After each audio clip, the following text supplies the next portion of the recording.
Ashama akkam nagaa jirtu ani Yoobsaan Abbabeeti. Yoobsaan miidiyaa YouTube chaanel laayik, sheer, kooment gochuun dagatina. Egaa barnoota safuu kutaa ja'affaa boqonnaa tokko hanga boqonnaa afurii haga dandeenye tokko waliin kan ilaallu ta'a jechuudha. Egaa har'a immoo boqonnaa shanaffaa jaalala biyyaa kan jedhu kan waliin ilaallu ta'a. Yoobsaan miidiyaa YouTube chaanel laayik, sheer, kooment gochuun dagatina. Egaa boqonnaa arfaffaa keessatti hirmaannaa sochiilee hawaas-dinagdee kan jedhu kan waliin ilaallu ta'a.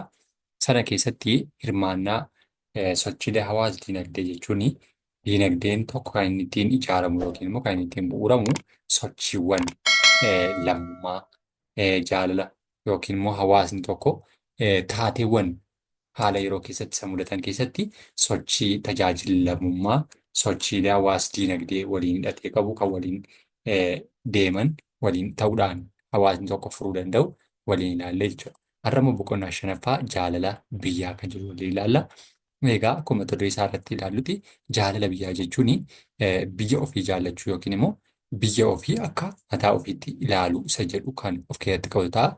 Yoobsaan miidiyaa YouTube chaanel laayik, sheer, kooment gochuu hin dagatina.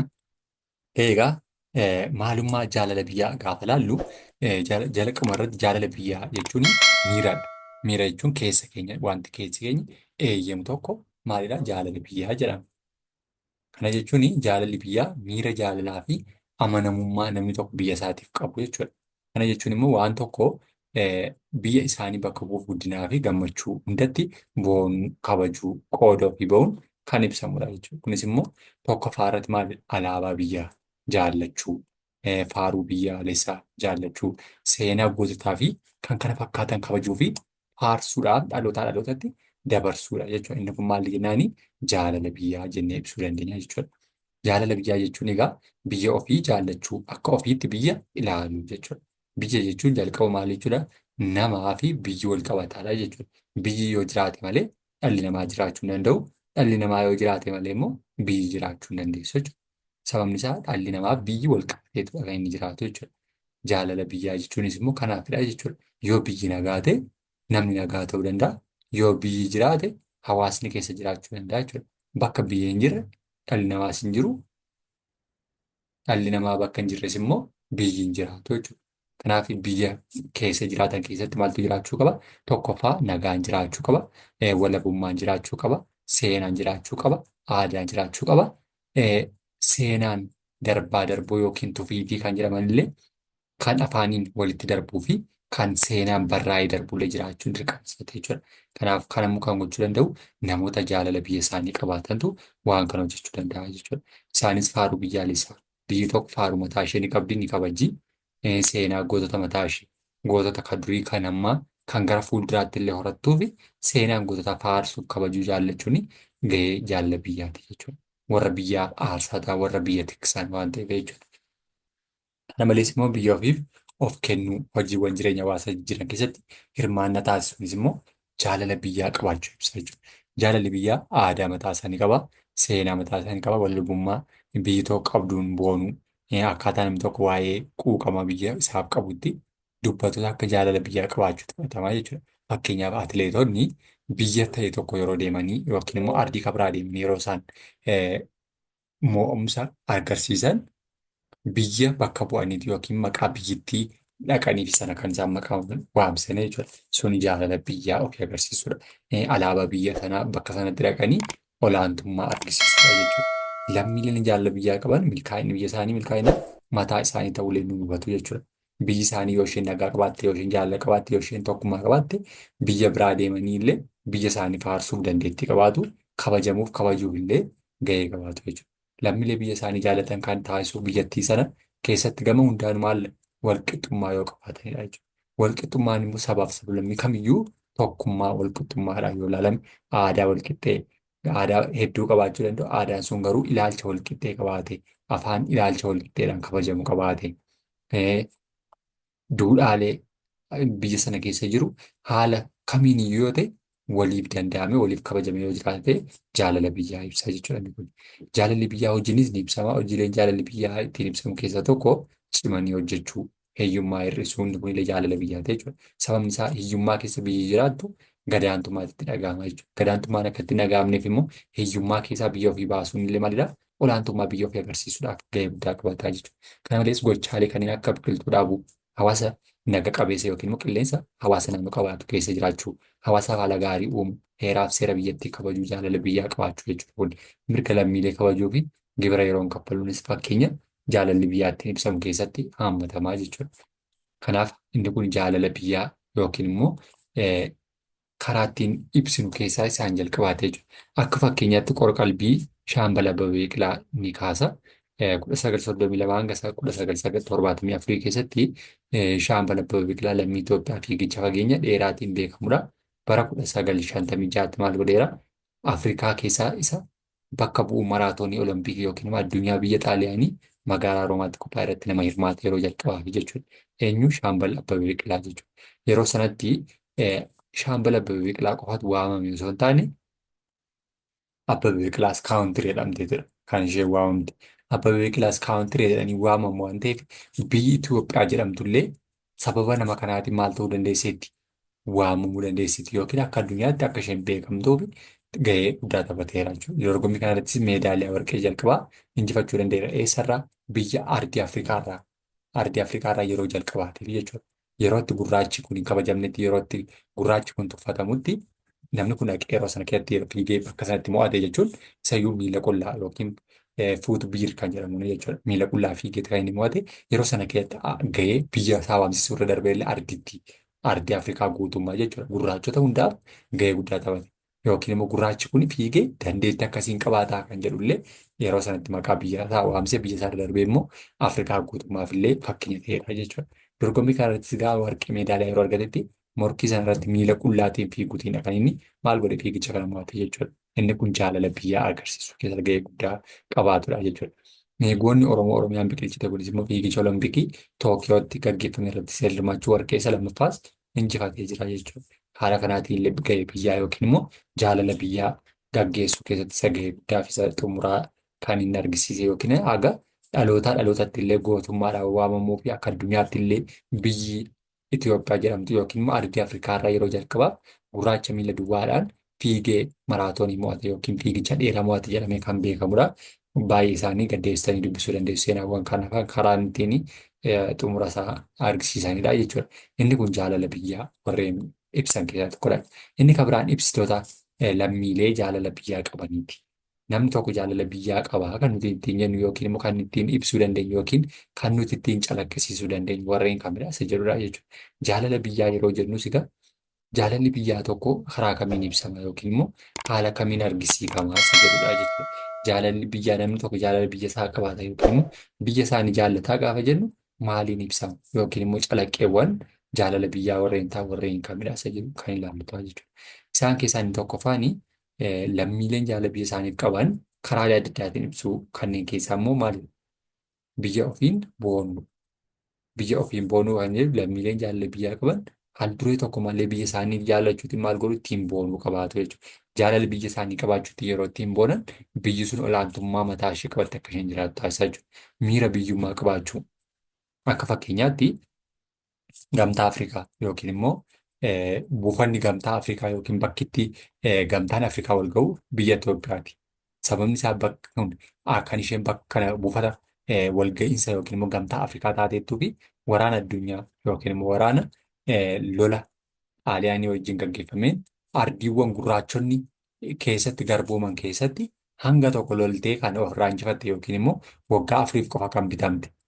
Waggaa afur sana keessayyuu waggaa afuritti yoo ta'u haaraan galfachiisi lolaan kan dabarsitee dhumarra gargaarsota qaama biraatiin illee haa ta'u malee kan injifattee jira Itoophiyaa jechuudha. Kanaaf biyya ofitti boontu taate hagammaatti illee Afrikaa irratti maal taatetti yoo hiyyoomte yookiin yoo tokkummaa keessoo ishee dhabdeyyuu ofitti amanamummaa biyya ofiitiin boonuu qabaatte jiraatte jechuudha. Jiraatteetti jirti jechuudha. Miira biyyummaa qabaachuu, miira biyyummaa lammiileen jaalala biyyaa qaban biyya isaanii maal godhu lammiilee biyya isaanii waliin walitti dhufeenya cimaa qabaachuutu illee itti dhaga'ama jechuudha.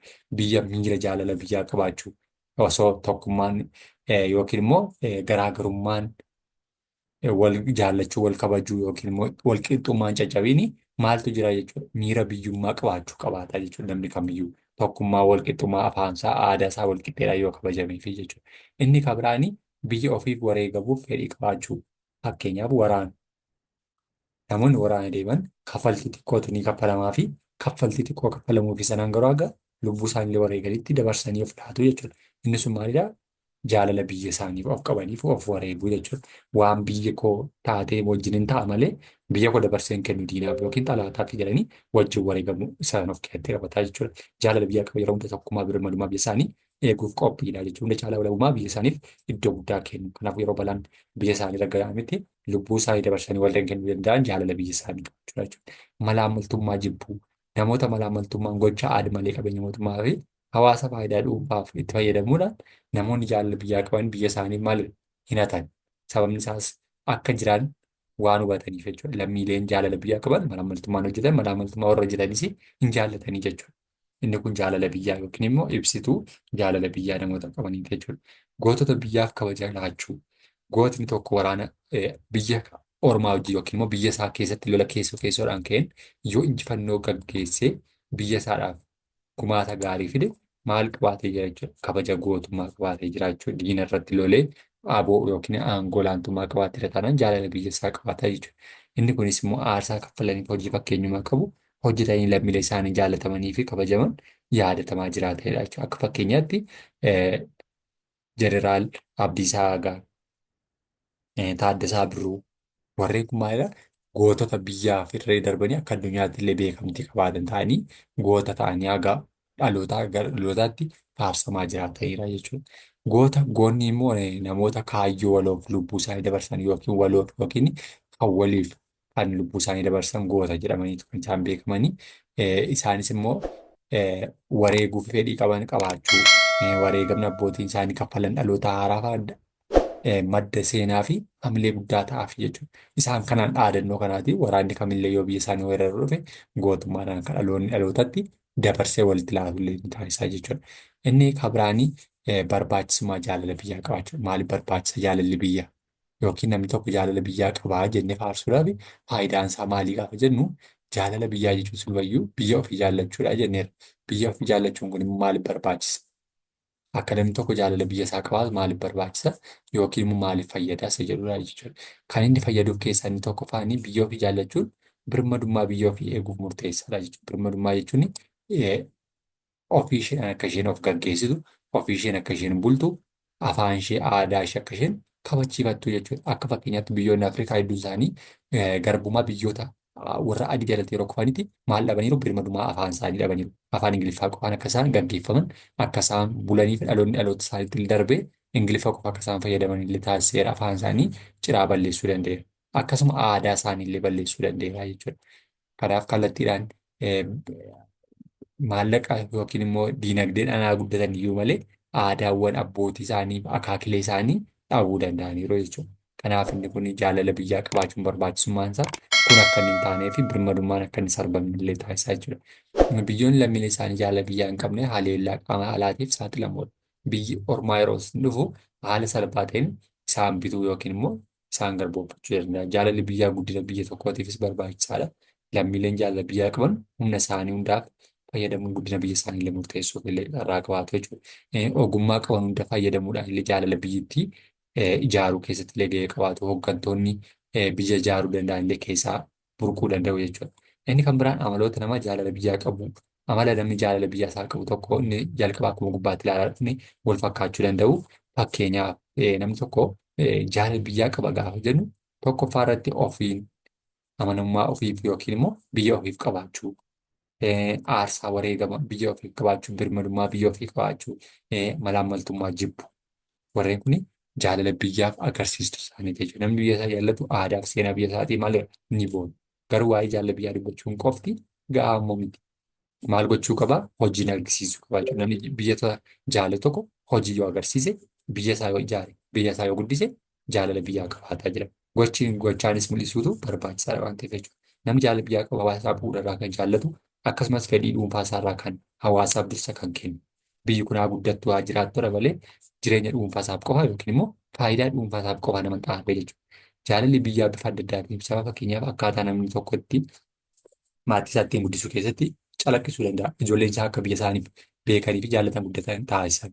Kun immoo ijoolleen miira jaalala biyya isaanii horatan deemaniif illee barnoota isaanii cimuun akka abdii biyya isaanii ta'anillee ni gargaara jechuudha. Yoo waa'ee jibba biyyaatti lallabaa guddisna yoo ta'e jaalala biyyaa dhabdee biyya ormaa hawwitii jechuudha. Biyya argitee hin beekne yookiin immoo biyya dhaqxee keessatti orma taatu sana hawwitii jechuudha. Lammiileen jaalala biyyaa qaban hawaasa isaaniitiif maalidha? Ni dhimmamu. Qulqullinaaf nagaa hawaasaaf ni hojjetu. Ijoollee ollaa isaanii jaalalaan ilaalu. Yeroo boqonnaa isaaniitti biqiloota dhaabanii bishaan obaasu. Akkasumallee amantii fi aadaa namoota biroollee ni kabaju.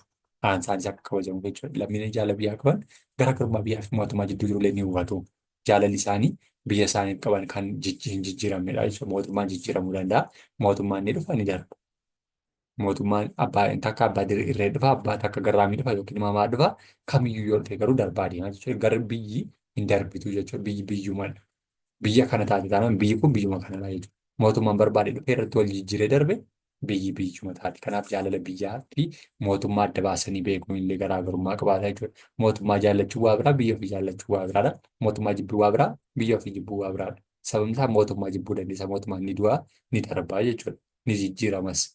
Biyyi garuu hin darbitu hin duutu. Amma gaafa lafti biyyi lafaa jiraatutti biyyi numa jiraatu. Namata irratti wal jijjiireetu umurii isaa jijjiiree darbaa deema malee jechuudha. Kanaaf jaalala biyyaa fi jaalala mootummaa adda baasanii beekuun illee gahee guddaa qabaata jechuudha.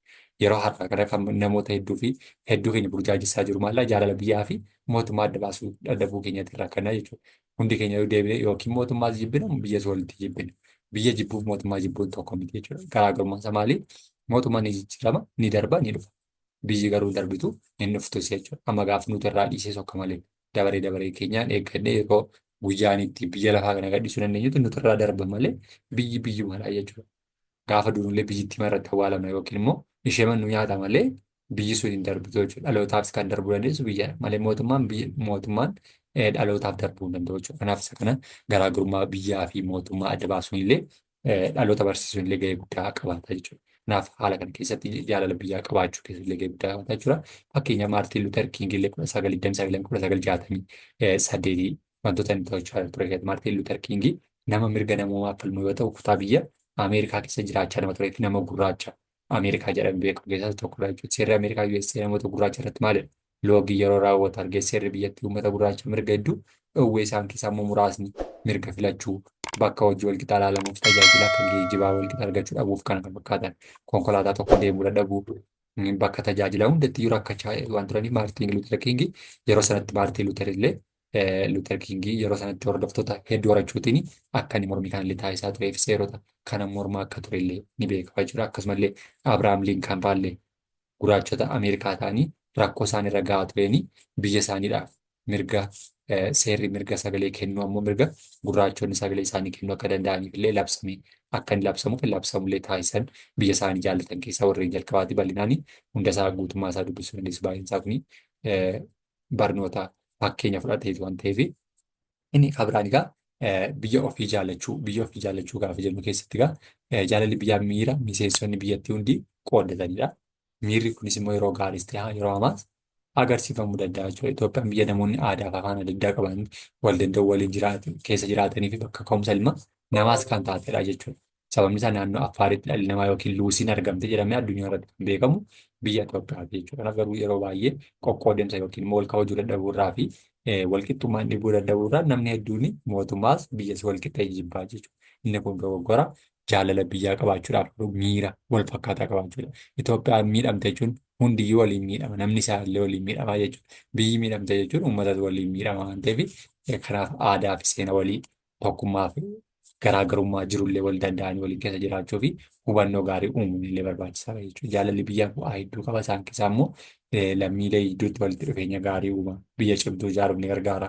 Kaayyoo waloof yookiin tokkummaadhaan uummanni akka walii dhufanii garaagarummaa isaanii karaa gaarummaa ta'e akka isaan fudhatan biyya ofii jijjiiruuf jecha namni hundi gahee isaanii akka baatan ni taasisaa jechuudha. Kun immoo lammiilee nagaa fi guddina biyya isaanii dhugoomuuf qophii fi fedhii guddaa qaban ni taasisaa jechuudha. Lammiileen jaalala biyyaa qaban immoo biyya isaanii maal weerartoota irraa eeguuf illee ni qabsaa'u jechuudha. Akkasumas ogummaa isaanii cimanii hojjechuun ni argisiisu. Jaalalli biyyaas biyyi tokko sadarkaa idil addunyaatti dantaa ishee akka kabachiifattu ni dandeessaa yookiin mirga ishee, mirga hawaasa ishee, mirga naannoo ishee, mirga daangaa ishee akka isheen kabachiifattu ni taasisaa jechuudha. Kanaaf Jaalala biyyaa jechuun isa tokkoo fi isa dhumaati jechuudha. Jaalala biyyaaf jaalala mootummaa adda baasanii beekuun garaagarummaa ni qabaata. Kanaaf jaalala biyyaa qabaachuun gahee guddaa fi faayidaa guddaa ni qabaata jechuudha. Yoo obsan miidiyaa yuutuub chaanel laayik, sheer, kooment gochuu hin dagatina. Qeeqaaf yaada qabdan jalatti naa barreessuu hin dagatina. Galatoomaa ulfaadhaa boqonnaa shanaffaa kana fakkaata. Hanga boqonnaa ja'affaa walitti deebinutti nagaan tura galatoomaa.